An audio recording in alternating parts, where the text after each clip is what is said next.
اگر آپ چینل پر پہلی بار آئے ہیں تو ابھی سبسکرائب کر کے بیل آئیکن پریس کریں اور رہیں باخبر۔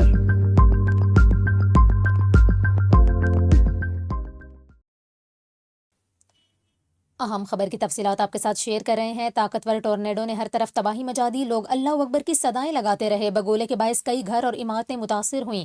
ویڈیوز میں دیکھا جا سکتا ہے ٹوٹی ہوئی چھتیں اور اکھڑے ہوئے درخت بگولے کے ارد گرد فضا میں کیسے اڑ رہے ہیں۔ آپ کو بتا رہے ہیں انڈونیشیا میں طاقتور بگولے نے مغربی جاوا میں تباہی مچا دی۔ راستے میں آنے والی ہر شے کو بگولا اپنے ساتھ اڑا لے گیا۔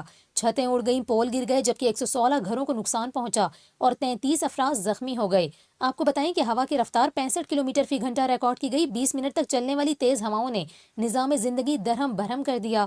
محکمہ موسمیات کا اس حوالے سے کہنا ہے کہ بگولے کے باعث اب تک انڈونیشیا میں ہواؤں کے جھکڑ چلنے کی تیز ترین رفتار ریکارڈ کی گئی۔ اس سے پہلے سال 2021 میں آنے والے بگولے کے دوران ہوا کی رفتار 56 کلومیٹر فی گھنٹہ ریکارڈ کی گئی تھی۔ حکام کی جانب سے شہریوں کو گھروں میں رہنے کی ہدایت کر دی گئی۔